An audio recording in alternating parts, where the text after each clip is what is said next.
Hi there, Working Homeschool Mom. This is Charlotte from Charlotte Jones 24/7 and My Little Homeschool. And this is episode number 69 of the Strike a Balance podcast for Working Homeschool Moms. Today I'm talking to Lenora Edwards, who is a speech pathologist. And we talk about all things related to your child's language development, things to look out for that might indicate a delay, and also some tools and strategies for helping your kids to become better communicators. But before we get to the episode, I'd be ever so grateful if you could rate, review, and subscribe to the podcast. It just means that more working homeschool moms will find it. And in that way, we can build a supportive working homeschool mom community together. Thank you so much. Hello and welcome to the Strike a Balance podcast for working homeschool moms. This is Charlotte Jones. I'm a homeschool coach and homeschooling mom of twin boys. I know it can feel really overwhelming to keep all the balls in the air all the time. So each week I chat about tips and strategies for being a happy and thriving working homeschool mom that you can implement in your life too. I also speak to awesome and inspiring women who manage to juggle homeschooling and work successfully and find out what their secrets are. Be sure to check out my time audit and mindset challenge in the show notes and sign up to my newsletter for lots of cool freebies. And if you ever need to chat, please book in a session with me. I'm so excited for you to be here and I hope you'll get so much value out of this episode. So let's get started.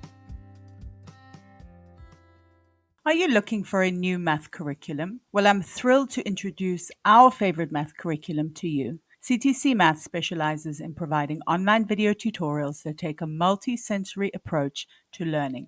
Favorably reviewed in Kathy Duffy's 102 Top Picks and the Old Schoolhouse Crew Review, the lessons are short and concise to help your children break down concepts and appreciate math in a whole new way. The lessons are taught the traditional way and not to a test. Each one of the video tutorials is taught by an internationally acclaimed teacher, Pat Murray, who is renowned for teaching math concepts in a simple, easy to understand way and in only a few minutes at a time. Using a multi-sensory approach means having the combination of effective graphics and animation synchronized with the voice of a friendly teacher together with a practical assessment. This three-pronged attack makes learning so much easier and more effective. Even students who struggled with math are getting fantastic results, and ones who were doing okay before are now doing brilliantly. Visit ctcmath.com today to start your free trial. CTC Maths is generously offering my listeners an amazing special. Go to www.ctcmath.com/MLH to get a half-price discount plus a bonus 6 months for free. That's ctcmath.com/MLH. Today I'm going to be talking to Lenora Edwards, who is an ASHA board-certified speech-language pathologist and Chief Knowledge Officer with Better Speech, which is an online speech therapy company. Since obtaining her CCCs in 2010, she has worked with individuals of all ages, from little ones who are learning to understand and express themselves to adults who want to improve their speaking skills and become a more fluent and effective communicator. So our topic today is all about language development, spotting any issues, and tools for helping children to communicate better. Thank you so much for taking the time to chat to me today, Lenora. Thank you so much for having me, Charlotte. It's wonderful to be here with you. Okay, so let's maybe start by talking about development in little ones, toddlers and young children. What kind of signs and symptoms should we look out for to indicate maybe delayed language development or difficulties? That's a great question. So, things to indicate a delayed language development. Little ones are constantly communicating with us. We're designed to want to communicate and to want to make our needs and our wants known. So, that's a great thing. When they're really young, so even as early as 4 months, their coos and their babbles are intentional. This is exactly why parents can say, oh, nope, this is this cry and this is that cry. It's because that baby wants you to know what they need. And that's a great thing. Little ones, as they start to develop, their coos and cries start to become much more vowel play and vocal play, which we often refer to. So their strings of vowels may be when they're in the crib or when they're just playing on the floor. You're going to hear them making noises, and that's a great thing. Where our good rule of thumb is when they're 1 year old, they're making one-word vocabulary statements. So those skills will start to emerge. This is why you'll hear ma or da or an approximation or an attempt of the word bottle. It might come out bah. And what they're starting to do is they're verbally identifying those items that are in their environment. And that's wonderful. So as they continue to emerge, those sounds start to build on themselves. So we start at ma for mom, and then it goes to mama. That's a 2-syllable consonant vowel production. That's great. And as they get to 2 years old, those one-word combinations start to become 2-word combinations. So instead of more, for an attempt at more, I should say, you're going to start to hear more please or more juice. And that's great because now we've gone from that 1-word combination to that 2-word. And as they get to 3-word, it's going to start going from the 2-word to the 3-word combinations. As parents are with them, what they can start to do is encourage that progression. So if they're saying more, you go with more please. And what you're doing is you're just adding on for them. You're not redirecting them. You're not saying that they're wrong or anything. You're adding more language. So it's really important to have children grow up in a language-rich environment. If you're noticing that your little one isn't attempting to produce words, isn't attempting to communicate verbally, those are definitely signs of a delay. They may also be able to communicate to you that they want something, and they'll come up to you and they'll take your hand and they'll bring you over to what they want to show you. And they may point and they'll gesture to what they want. That's great. That is what we refer to as nonverbal communication because they're not using words to express themselves, but they are communicating, and that's a wonderful thing. It's important to notice what their vocabulary looks like. Are they attempting words? Are they building from those 1-word combinations to those 2-word combinations? Often we'll see if there's an older sibling in the home, and older siblings are wonderful, and they're wanting to be a part of the younger child's life. And what can sometimes happen is that older sibling will start talking for that younger sibling.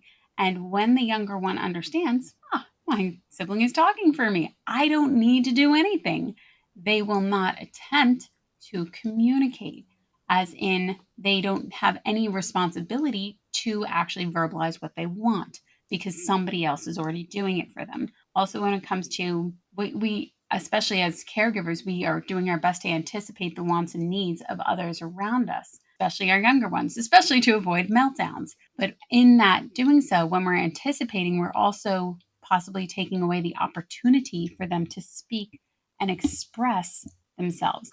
So sometimes as parents and guardians, we have to sit on our hands a little bit and allow those opportunities. We know they want juice. We know they want more, but we want to offer them the opportunity for them to express themselves that they would like more. Okay, so those are the little ones, but then what about maybe language development difficulties in tweens and teens? What are some signs and symptoms that could indicate that there is a delay or that there are some issues? That's a great question. So in teens and tweens, sometimes a delay will actually look like, especially because now they likely have the ability to communicate what they want. They're likely able to tell you in full sentences that they would like juice or that they're going to go outside. That's wonderful. When it comes to a delay or a concern for tweens and teens, what you want to pay attention to is the content of what they're saying. Are they able to share with you a story? If you say, "Oh, what did you watch on TV?" or how was time at school? Or what did you do with your friend when you were outside? You want to be able to hear what they did. And the intention for them is to have the opportunity to express themselves. What they did while they were outside playing, what that movie looked like, what that book that they read looked like. You want to hear a beginning, a middle, and an end to the story. If you say, "Oh, what game are you playing?" and they say, "Oh, I'm playing Roblox." "Oh, what's it about?" and they can't tell you, that's a concern. We want them to be able to communicate effectively what they're doing. And a great thing I love to do, especially because sometimes tweens and teens, they'll hear the common question of, "Oh, how was your day at school?" When, even though it's an open-ended to an extent, "How was your day?" or "What did you do at school?" That's an open-ended question. It's not, "Was your day good or bad?" That's a closed statement. It's either good or bad. When it's an open-ended question as a WH, "What did you do at school?" "Oh, nothing." They might not really want to tell you. So that's pretty understandable. You can always play a great game of Make it a game of, did this happen? Was this a truth or was this a lie? That you went outside. I bet today at school you went outside and you played at recess. I bet you played soccer. And see if your child will engage with you as a game, that yes, that's true, or nope, that's a lie. I didn't play soccer. I played such and such. And that way you're making it a game and it's not so pressure filled. Sometimes children will shut down when we're asking them a WH question simply because they're bored of it, and that's all right. Find other ways to make it fun. Find ways to engage them. If they don't like to talk about reading because they're not really into reading, but they're more into video games and they want to tell you about Pokemon, talk about that. Talk about Pokemon. That's okay. You want your child talking and engaging socially. Absolutely, yes. And as homeschoolers, obviously, engagement is a huge part of a successful homeschool. So, as my audience is homeschoolers, maybe you can tell us some helpful tools and techniques to support strong language development, as we generally do spend a lot more time with our children than obviously kids who go to public school or private school. Absolutely. And homeschooling is such a great, great thing because there's such personal connection. And your children start to really understand, not only are you there for them as a parent, you're also there for them as a teacher. And you, as a parent or guardian, get to switch your hats and you get to say, okay, well, now I'm in my parent mode or now I'm in my teacher mode. And that's a wonderful thing. The other thing to remember is to do as much as you can to make it fun. And if you don't know how to make it fun, that's okay. Ask your child, how can we make this more fun? What else would you like to be doing? So if it's science day or you're studying science, have it be fun and interactive. Go outside. Take your books or your tablets, whatever you need. Go outside and find ways to make it more engaging. When it's more fun, there's neuroplasticity happening in the brain, and that allows for more growth, more change, and that is a wonderful thing. Children learn when it's fun. We all learn when it's fun, especially children. So when you can find ways to make it adventurous, when you can find ways to make it more engaging, or if it's math and you don't feel like sitting at the table, be okay with that and find ways to bring structure in other environments. So if you do go outside, okay, we're going to go do math and we're going to take our bikes, we're going to go to the park, and then we're going to sit in that structured component of out at the picnic table and being engaged. That way, what you're doing is you're still offering that stimulation of moving in their body, of engaging in their body, and that it's good to learn and you can learn anywhere. As long as you're making it fun, it's going to be engaging. And that is a wonderful thing because learning happens when it's fun. Absolutely, that's so true. So I think tweens and teens is maybe a whole nother ball game, because generally they maybe do not like to communicate so much, or they tend to start becoming maybe a little bit secretive, or they start kind of building their own personalities apart from their parents. How can you kind of support strong communication skills in tweens and teens? What are some things that we can do? Some things to do, especially for tweens and teens, because they're really coming into more of their own, wanting to have more authority and more independence in their own life. That's a great thing. And that's also human. It's a very human characteristic to want that for ourselves. A great way to support that is to encourage them, especially when they're telling you a variety of things that they're thinking. Sometimes they're doing it to see what your response is. And if you can convey to them that it's a safe place, that as in, this is a judgment free zone. If you're telling me things that are going on, I'm not going to judge it, but I'm still going to be there to support you to, if they're telling you if whatever is coming out of their mouth, which is a great variety depending on how old they are, and you're offering your insight and your guidance to them. It's not a time to shame them or a time to judge them for what they're experiencing. The more we shame, the more we judge, the more we criticize, the more they're going to shut down in their willingness to talk to us because we are no longer safe. We are becoming this very judgmental person toward them, and they're just trying to figure stuff out. When you can do that and ensure that it doesn't shock you, or convey across your face that it doesn't shock you and that you're not judging them, they're going to be more open with you. And that's a great thing. So provide that supportive environment of being there for them in a non-judgmental way, but a supportive way, not as in a best friend, but still as an adult and the guardian that is able to be there for them. Another great thing is to talk about the things that they like.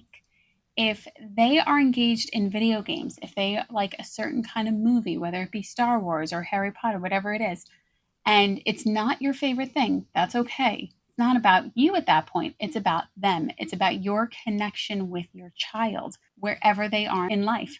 Focus on the things that they enjoy.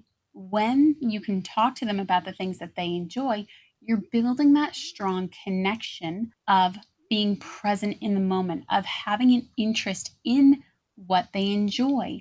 And if you don't understand it, that's okay. Tell them you don't understand it and say, can you explain it to me? I've asked all of my clients to explain roadblocks to me because I don't play and I don't understand it. But when I start asking my clients about what they enjoy, whether it's a story or if it's outer space or if it's a video game, they are able to engage more with me and are more willing to share their thoughts, their ideas, their opinions with me. Yes, that's a really good point. And I think once again, that is critical in terms of having a successful homeschool is kind of meeting your child where they are and learning about their hobbies and the things that they enjoy. And for me, it's Minecraft. Minecraft is everything for my kids. As a mom of neurodivergent twins, I know how stressful it is to take kids to various appointments. And also there's often a lot of cost involved Oh, yeah. in therapy. And generally, I'm a huge fan of online programs because they save us a lot of time and stress as working homeschool moms. So maybe you can explain how exactly speech therapy can be done online. Absolutely. And I love the fact that we have the technology to do this. If this was in the 70s or if this was in the 80s, we didn't have the technology to do that. We didn't have it in the 60s or the 40s or the 50s either. The fact that we have this technology and we can use it to our advantage is an incredible thing. Online speech therapy is just like telehealth. We are there at the time that is convenient for you. We are there on your schedule. And a massive bonus is you don't have to leave the house, which can be very costly, but also it can be very taxing. It can be exhausting to prepare to leave the house, to drive 45 minutes, to get your child out of the car, and then to have them in a very sensory filled environment and hope that you're going to have the best visit or the best session possible after this whole pre appointment component was tiresome to be involved in. With online speech therapy and with Better Speech, we are there in the place that you are most comfortable. We are there on your schedule at the time that is most appropriate for you and your family. A massive bonus is also for speech therapy, you can record the sessions. So, the tools and the techniques that I teach my clients and that I'm working on with my clients, I get to share with the parent or the guardian that's present, but also they get to record it. And then they get to share it with grandparents or teachers or other people that are in this child's life that says, here are the techniques that we're working on. Here's what's happening. And you get to rewatch it, you get to go through it, and you then have this amazing continuity of care across your child's life. So whether you get 30 minutes or 60 minutes with a speech pathologist that week, now you have these tools with you all the time. And that is incredible for integration and for building upon skills, because it's great that we have the opportunity to provide speech therapy services.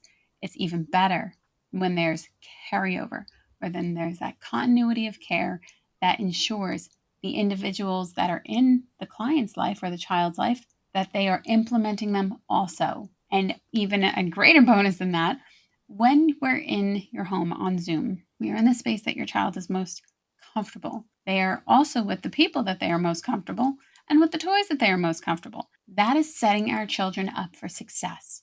That is setting them up to have a great session in the most supportive environment. And that is truly, truly important. They also understand that they are seen, they are heard, and they are supported. And all of that continues to build to that emotional, intelligent growth that we are wanting for our children and for that overall well being of them. And as they progress through their life, they are understanding that they are important, that they are seen, and that they are heard, because the people that are there with them are in that moment also helping them and guiding them. Absolutely. And I think that's just once again, it works really, really, really well with homeschooling because you can do the carryover, like you said. I would imagine it's probably much easier to implement because you are with your kids a lot of the time. So you're able to work on those tools or to practice those tools with them. So I think this kind of therapy, I think, is a fantastic idea, and it goes really, really well with homeschooling. I love that. That's a great. Homeschooling is phenomenal. It truly is. The fact that you get to be the teacher and share knowledge with your child and share that experience with your child. Yesterday is gone, and all we have is today. And that you get to be there. That these days, I know it's stressful as parents and guardians to take on that role, and many wish they had the opportunity to take on that role. But it truly is special. So I hope that people who are doing it understand how special it is, even in those stressful moments. It's okay to be stressed, and it's okay to love it at the same time. And it's absolutely extraordinary that you have the opportunity to do that. Yes, it's so true. I mean, I always feel it's quite a privilege to homeschool. So I always feel extremely grateful. And also because my kids are neurodivergent, to be able to have them at home it's been fantastic for us because school was very traumatic for them. So having them at home has just been fantastic and they've really thrived. That's why I have this podcast. That's why I talk about homeschooling because I'm so passionate about it. I love that. That's fantastic. Okay, so finally, where can people connect with you online? People can reach out to us at betterspeech.com, or we're on social media, TikToks and Instagrams and Facebooks and YouTubes, especially with betterspeech.com. We offer a consultation completely free. So if you have questions about your child's language development, or if you have concerns, I don't know if you've ever rolled over at 2 a.m. and wanted to speak with a professional the next business day as soon as possible, and then call a clinic and say, okay, we'll see you in 6 months. 6 months, I have questions now. With Better Speech, we offer this complimentary service. You get to call us, ask and speak with a speech language pathologist, ask your questions, and we will do our very best to guide you and to offer as much insight as possible on where your child is and where to go next, whether that be for services or, you know what, you're welcome to call us back another time frame, whatever the case may be, however your child is presenting. But the great thing is that you can speak with a speech language pathologist. And that's the most important, as early as the next business day. And we are over 150 speech language pathologists strong, and we are throughout the entire US. We are in every state, and we are also internationally based. And we provide online speech therapy services across the board on your time schedule, at your convenience. And we are incredibly proud of that because it's truly about you, client, and you, the family. We want those services to be available to you. That was our mission. And that is what we are effectively accomplishing every single day. Okay, that's amazing. And I think also for us, my audience is in the US, but homeschooling is definitely becoming more popular throughout the world. And just having access to these kind of things for us as well, you've noticed our time zones are very different. It really makes a huge, huge difference. And that we have all these tools, like you said, available. I think it's a good time to be alive in that respect. Definitely, definitely. So I am board certified and I live in one state, but I am licensed in 5 states. So I have clients in Colorado, I have clients in Florida. And when I worked in a clinic, I wasn't able to do that at all. I had no access to them. They had no access to me because of location. The fact that we are online is an absolutely incredible thing. And one thing I wanted to add was we have a phenomenal platform where we have games. We have functional and engaging games. So that way people will say, really, you can do speech therapy with a 3-year-old or a 4-year-old? Absolutely. Because we find ways to make it engaging. We use games as motivators. And families also show us around their home. And we're able to then say, oh, this is how you can implement it here. This is how you can do this sequencing. When you're practicing sequencing, this is how you can do it at bedtime. This is how you can do it during bath time. And it becomes much more functional for that family to be able to provide that. But also then we get to share these incredible games with them. So that way, when they're apart from us, they're able to engage in games and continue to learn. All right. Okay, Lenora, thank you so much for chatting to us today. Some really, really interesting and useful tips for speech development and also some tools to help with speech development. I think this is going to be a really, really useful episode. So thank you so much for sharing. I'm so happy that you had me. Thank you so much for allowing me to be here, Charlotte. I really hope you enjoyed the episode. Drop me a DM on Instagram or post on the Working Homeschool Moms support group over on Facebook, and let me know what resonated the most with you. It would also be great if you could rate, review, and subscribe, or share the podcast with a working homeschool mom who might need it. It's my mission to support as many working homeschool moms as possible. Until next time, take care.